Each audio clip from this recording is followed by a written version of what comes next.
Hello everybody, welcome to my channel, The Lens of Truth, and for today's video is a very special one. This one is one of the reasons I actually started my channel, so I can blend in video games with the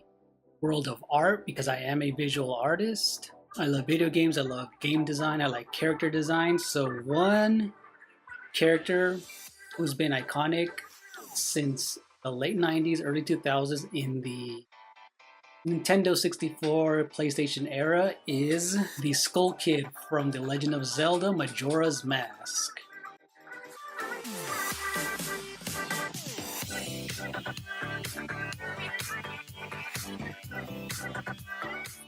So in this video, not only am I going to draw, but I'm also going to explain why the Skull Kid from Majora's Mask is one of the most iconic video game characters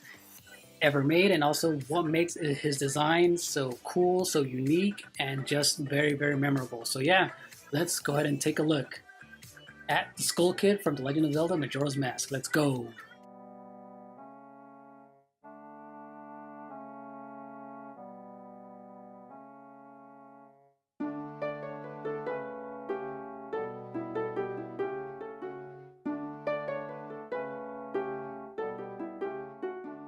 So before we get started, the quick backstory about the Skull Kid. He was originally introduced in The Legend of Zelda Ocarina of Time in the Lost Woods, where he was by himself, but he really got his starring role in Majora's Mask, where he was actually playing tricks on people and they did not want to hang out with him, so he became very lonely because he thought that the four giants who protected the land of Termina abandoned him. So that's when he started playing tricks on people and they did not want to hang out with him. So this small imp decided to, one day he ran into Link when he was riding his horse and stole the ocarina, and that is how he ended up using it to also steal the Majora's Mask from the Happy Salesman, and that's when the dark adventure begins for The Legend of Zelda Majora's Mask.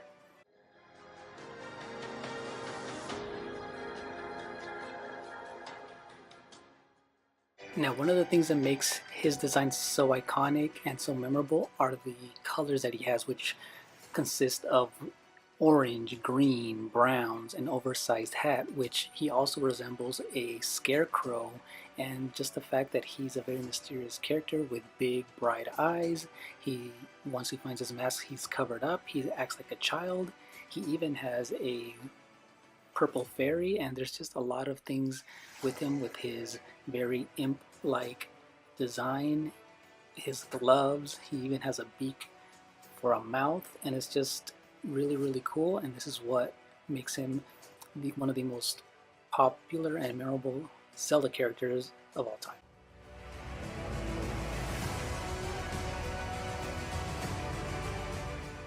So for step number one, where I actually like to start is just experimenting with different brushes that Procreate has, but I did end up using the color pencil brush, the HB and 6B pencil brushes, and this is the way that I did it so that it also preserves what I used for the original drawing.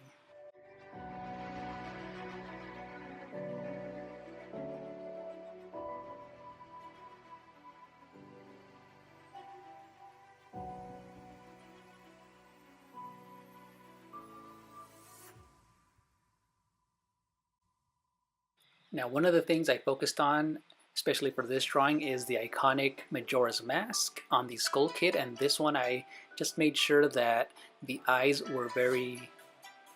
detailed and symmetrical, and that's why I used the copy and paste tool and used the pen brush to make sure that I copied and pasted it, and it also helps with alignment and also save some time as well.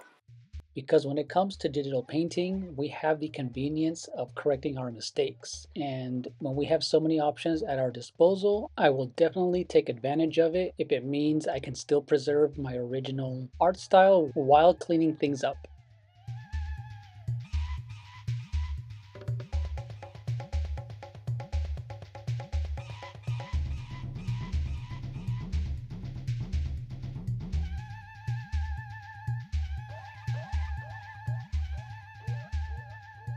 So in order for me to preserve the original mediums that I used for the traditional drawing, which were micron ink pens and color pencils. I like that Procreate allows you to make layers, and one that really helps is using the multiply layer, which allows you to draw and color right on top of your original drawing, and it also kind of blends in both the digital and the traditional, and it just makes it very seamless and accurate to the original drawing.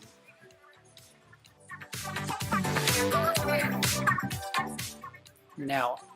as I move away from the face, I will be coloring in the entire figure with a base color, and this just makes sure that I'm matching everything correctly and everything is cohesive.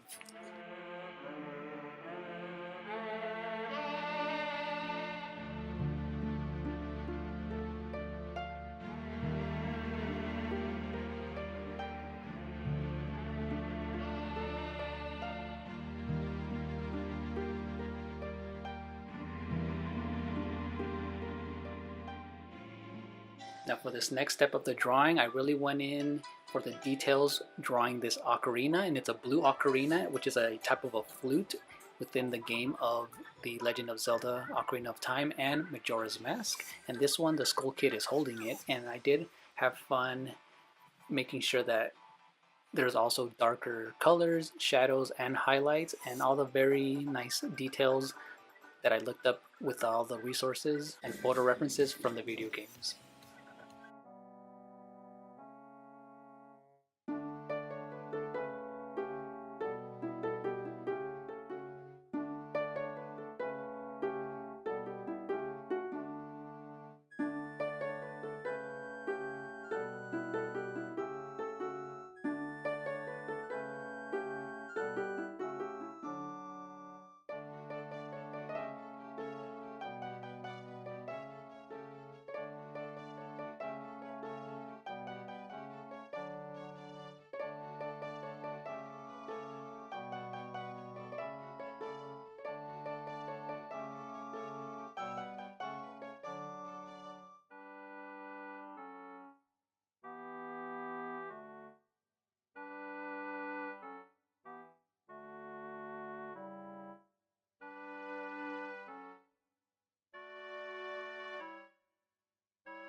And for the last step, this is where we're also going to be adding highlights. So when it comes to highlights, we're going to do the opposite of the shadows, which is choosing a brighter, almost white color of the base color, and this is going to help bring out any light that's touching the surface of any object, and it's just going to also help enhance the contrast between light and dark.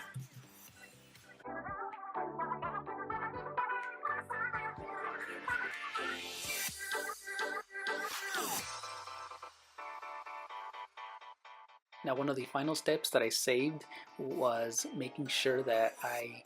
kind of recreated the ink pen look of the outline of the original drawing, and I just made sure I used a really dark black color and drew right on top of all the layers that I had in Procreate, and this made sure that I preserved what I had before, and it just made sure it's the style that I originally had, and just made sure everything was enhanced.